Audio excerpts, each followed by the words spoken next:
Hi, I'm Melissa Kathryn, host of the Wholeness podcast. Today you're going to get a sneak peek of part of our episode where we discover all topics for women around diet-free weight loss, mastering your mindset, overall wellness, life coaching, truly empowering and transformational messages on how to heal your body, mind, soul, and spirit. Truly being divinely connected and guided. So if you like what you hear today, head on over to iTunes for the full episode and I will see you there. Hey guys, I'm so excited to be here with you today. I am really excited about this training, and it's something that I'm always being asked to do and to create and speak more into because so many women that join my programs are empaths and they are light workers. And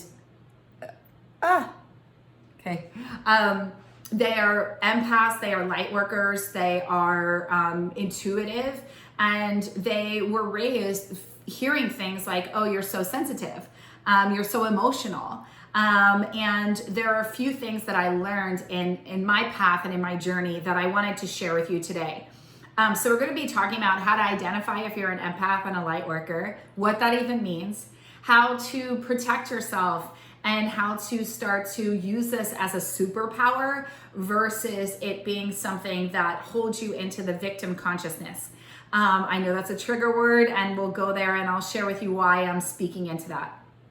I also want to share with you how during this time in particular and what's going on in the world, you know, the sacred feminine is on the rise, and how to actually start to use these gifts and make them your superpowers and use them to support you in creating the epic life, the body, the ease, the joy, the fun, all the things. So if you've noticed that throughout your life, you've been a people pleaser, if you've always put other people's needs ahead of your own, if there's been a desire to control because you were told that you were too emotional, too sensitive, these other things, a lot of empaths I find end up being dieters, and it's often because there's a disassociation with the body, where there's a disconnection that happens. Dieters really live in a space of isolation, right? And isolation is the opposite of connection. So I just want to share with you guys, and we're going to dive into that because one of the main foundational principles of what I teach when I work with clients is first, we really get you back connected to your body and trusting your body. And a lot of that is about releasing the weight and learning how to trust your body, how to nourish your body. And there's a reason for that, and why that's one of the main, why that's really the foundation of the work that I do, which is wholeness, bringing women back to the truth of who they are before they ever thought they were less than. So we start with that because we have to clean up the diet to be able to really identify and connect in to hear the intuitive guidance. The more we numb out with food, the more we numb out with social media, the more we numb out with all of these varying agents, we have a harder time hearing the divine messages that are coming through from the consciousness within, right? We are all of divine consciousness. Our soul is within us, right? So we're always operating from that place. And when we are eating in excess, drinking in excess, buying in excess over social media, all of these things, and we're constantly stimulated, we're getting out of connection. So one of the first things that happens when I work with women and my clients, men and women, to bring them back into connection is we really first clear out and get connected back to the body. And the other piece that I always hear is getting clean with the diet, because the cleaner, the more we're eating foods closest to their natural state, the more we're taking out the additives and the chemicals and the addictive agents, right? Alcohol, like all of alcohol, sugar, gluten, all of these things, right? So a lot of when people ask me how I eat the way that I do, I love to be super, super fine tuned and connected to my body so that I can hear the messages for myself and for my clients, right?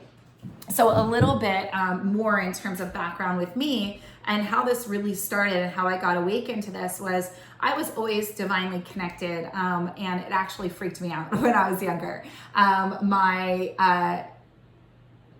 Okay, sorry. I'm like seeing something outside. I'm like, wait, what's happening? My mother used to say to me, like, how do you just know these things? And I always just knew things.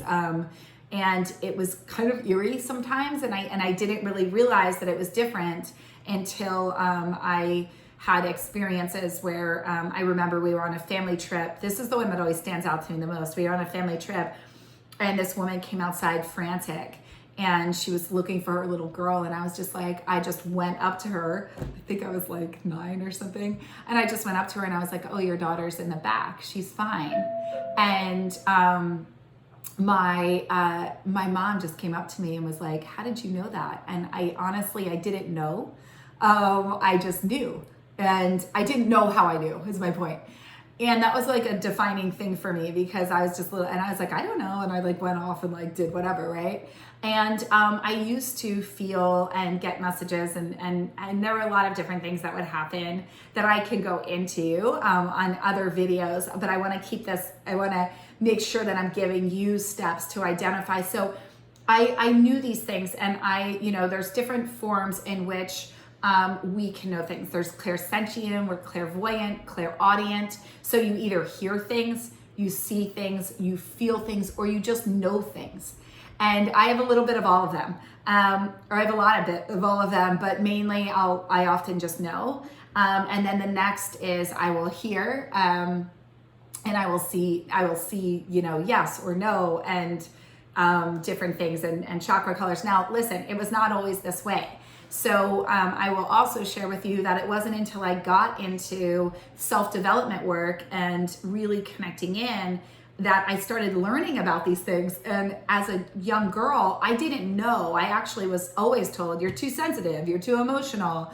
And my imagination would run wild. I also have ADD and parts dyslexic. So I always saw it as a hindrance. And it was also with women, it was also like, oh, you're so sensitive. If you cry or like get angry or express emotions, it's like so reactive, I'm also Italian. We're a little fiery, I'm not gonna lie. So that being said, just start to identify and see if anything I'm saying rings true for you.